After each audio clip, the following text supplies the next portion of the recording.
Alô, galerinha do canal Bionline, alô, galerinha da plataforma Bionline. Eu sou o professor Marcos André de Biologia e nós estamos voltando a falar um pouquinho sobre Covid-19, sobre o novo coronavírus, o famoso SARS-CoV-2. Tudo bem, galera? Então, olha só, durante alguns vídeos anteriores, até peço para você clicar aqui em cima, que nós temos uma playlist que fala sobre a Covid-19 e o SARS-CoV-2, mecanismos de infecção, possibilidades de tratamento, perspectivas. Então, eu convido que você clique nessa playlist e você assista esses vídeos para te trazer informação. O objetivo, na verdade, desses vídeos é informar. Às vezes a gente tem uma expectativa criada, a gente às vezes até mesmo cria situações que não são tão, digamos assim, reais em relação a essa doença. É claro que é uma doença grave, está associada a uma síndrome respiratória aguda, onde você tem um índice de mortalidade significativo para determinados grupos sociais. A gente tem que tomar muito cuidado. Mas, acima de tudo, para que a gente possa ter ações mais eficientes, se faz necessário o conhecimento científico. Esse negacionismo científico talvez tenha sido um dos maiores problemas aqui no Brasil para esse grande número de casos, mais de 1 milhão de casos confirmados, muitas mortes, e isso faz com que a gente sempre esteja em alerta com relação à Covid-19, a infecção causada pelo SARS-CoV-2. Agora, é fundamental também que a gente, nessa busca de informação científica e com credibilidade, entenda algumas notícias que foram veiculadas recentemente nas mídias, seja nas mídias televisivas, impressas, pela internet e por aí vai. Surgiu um novo SARS-CoV-2, surgiu um novo vírus relacionado a essa enfermidade, a essa Covid-19. Na verdade, segundo alguns estudiosos, esse vírus ele já estava presente ou ele surgiu por um processo de mutação e a partir daí ele foi se disseminando. É interessante agora que você entenda como é a arquitetura viral e como é que isso pode acontecer. Acompanhe aqui, pessoal, vejam só. Aqui eu fiz um desenho esquemático do que seria o SARS-CoV-2, do que seria o novo coronavírus. Novo coronavírus, corona quer dizer coroa.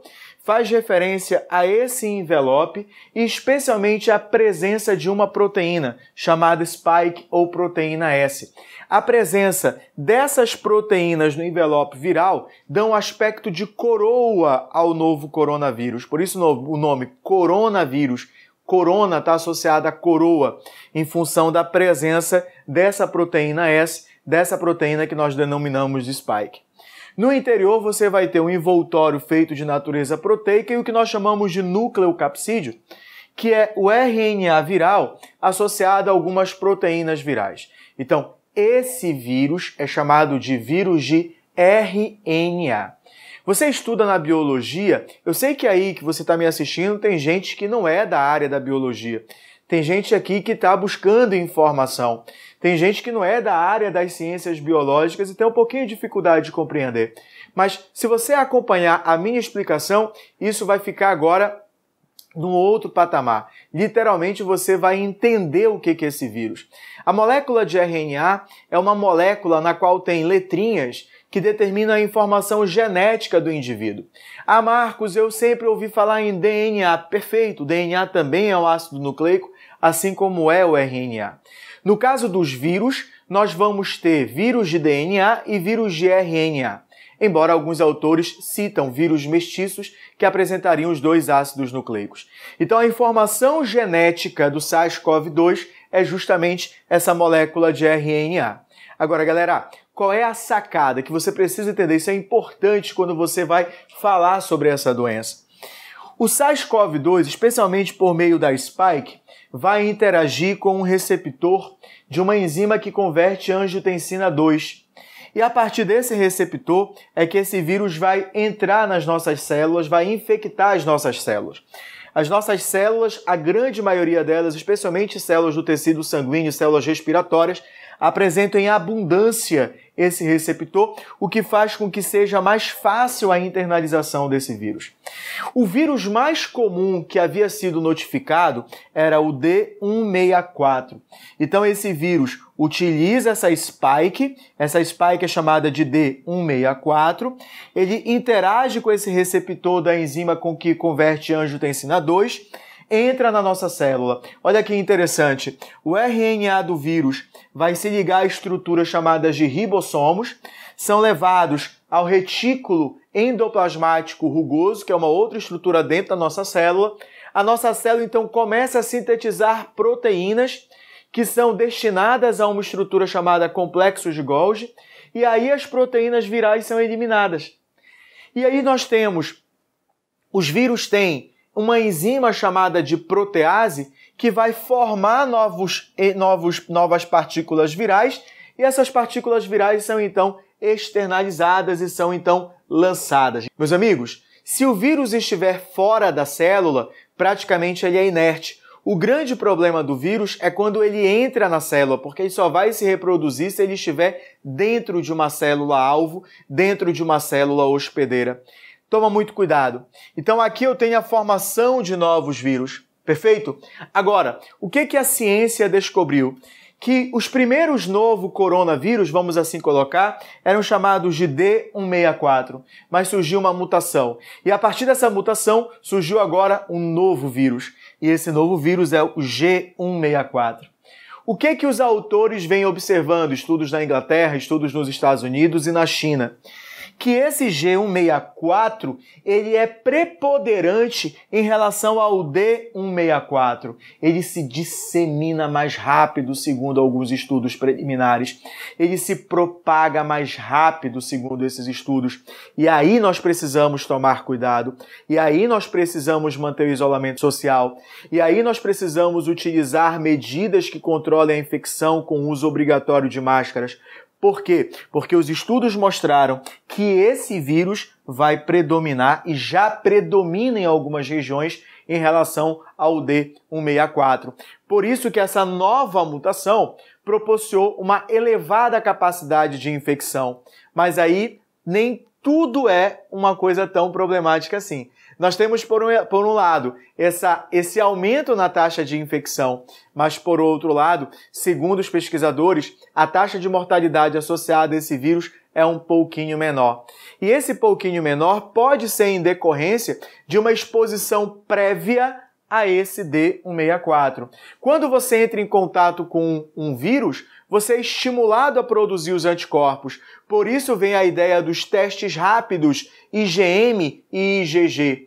Quando você está produzindo IgM, significa dizer que você entrou em contato há pouco tempo com esse vírus. Quando você produz IgG, significa dizer que já é uma estimulação mais tardia. Esses são os objetivos do teste rápido. Inclusive, caso você tenha dúvida com relação a esse teste, clica aqui em cima que eu tenho justamente a explicação para ele. É diferente do RT-PCR. O RT-PCR, ele captura o RNA do vírus, a partir de uma técnica produz DNA, amplifica esses genes virais e ele localiza o vírus. Enquanto os testes rápidos te dão a ideia que você entrou em contato com o vírus, o RT-PCR ele mostra a presença do vírus. E aqui em cima eu também tenho um vídeo que fala sobre a técnica do RT-PCR. Amigos, atenção, atenção. Se a ciência vem demonstrando que a presença desse vírus novo tem uma taxa de mortalidade provavelmente menor por uma provável exposição a este anterior, o que você tem que tomar cuidado com o tratamento e a possibilidade de transplante de plasma sanguíneo. Plasma sanguíneo é a parte líquida do sangue, neles estão os anticorpos. Meus amigos, é um pedido, isso é importante. Quanto mais conhecimento nós tivermos, melhores serão as nossas ações. Não apenas do ponto de vista individual, mas do ponto de vista social, comunitário, de propagar informações com cunho científico. Chega de negacionismo, chega de negar a ciência. Meus amigos, atenção, a transfusão de plasma é realidade.